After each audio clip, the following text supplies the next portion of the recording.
sufuf and some masail related to standing in the sufuf. So continuing with those masail inshallah. Today we will mention a few further points inshallah. The first one is that if there's an imam and there's only one person, one muqtadi in the back, then how will the muqtadi stand? The muqtadi should stand on the right side of the imam, a couple of steps behind. So if there's only two people, the imam and one other person performing the salah, then the person performing salah behind, if there's no one else who's going to come, he should perform salah next to the imam with on the right side, a couple of steps behind, in that manner. Then if somebody else comes later on, they can always pull that person back and they can continue salah as normal. However, if the muqtadi, the follower of the imam, is a lady, for example, there's a husband who's leading his wife, there's a brother leading his sister, his mother, etc.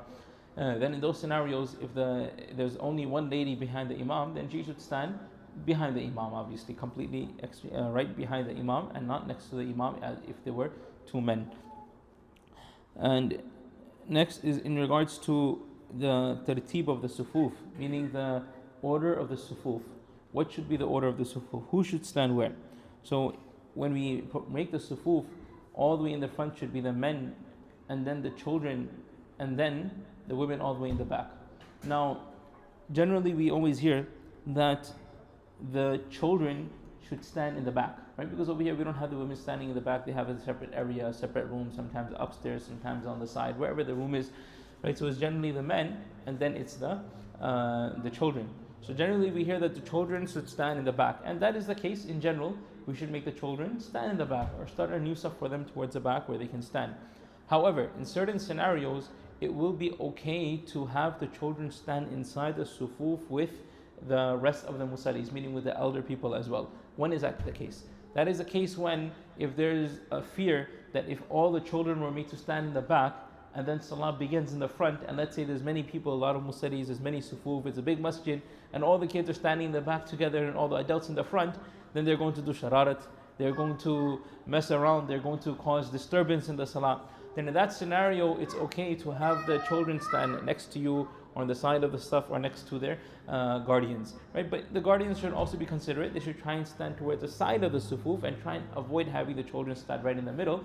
But if they need to, then they can do that. Similarly, another occasion when it would be okay to have the children stand in the middle of the sufuf is if there's a very large majma', for example, in the Haramain, or there's Eid Salah, there's Jum'ah Salah, many people. Right now, if you tell your child to stand in the back, maybe he'll get lost, maybe it'll be difficult to find him, right? So in those scenarios, again, it's okay to have your children stand next to you in these few scenarios that were mentioned. The next masla is that in regards to the mihrab. Mihrab is a place where the imam stands.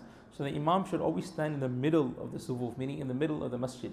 And both sides of the saf should be equal on both sides of the imam. So when the mihrab is made in a masjid, the mihrab should be made right in the middle of the masjid so that there's equal musallis on both sides. It's the masnoon way to make the mihrab.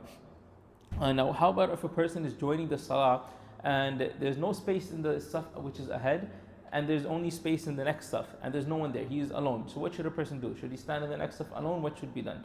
So first and foremost, if there's space in one of the sufuf which are ahead, you should go and fit in that gap. Don't start a new saf unless the previous saf is completed. Sometimes we see that there's still space in the front saf and people start a new saf. This is wrong. We should complete the saf in the front. Now, if a person comes in the front and the saf is completely full and there's no space, and now should you stand in the next saf alone or not? So in that scenario, a person can wait a little bit to see if someone is going to come and join them. If someone comes and join them before the ruku, they can stand together in the new saf. Otherwise, now if the imam is about to go in ruku and no one else has come yet, now what should this person do? So if this person knows that there is someone in the front saf who knows and is aware of the masail of salah, and if they were to pull them back and make them stand with them in the back saf, they wouldn't cause a scene and they would understand that masala, then they should do that. However, if you're not sure, if there's no one like that, it's just generally the case, people don't know the masala, right? That if you were to pull someone in the back, right in the middle of the salah, maybe they'll get angry at you, fight with you. So in that scenario, he can just stand alone in the new saf.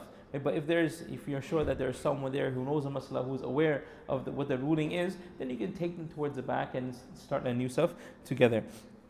And last but not least, the last masala for today is that if a person begins the salah and they see that there is a space in the row ahead after starting the salah, then what should you do? Or maybe a space came in the front stuff during the salah, someone had to leave for whatever reason, for whatever excuse, then what should you do? Then in that scenario, you should take a few 2-3 steps and you should go ahead in the stuff which is ahead and fill up the gap. Do not leave the gap in the front stuff. Your salah will not break by taking those couple of steps to fill in the gap. That is allowed to do that in salah, just so that the gaps can be fulfilled. So a person can do that, inshallah ta'ala. May Allah subhanahu wa ta'ala grant us tawfiq to act upon what has been said. Amin.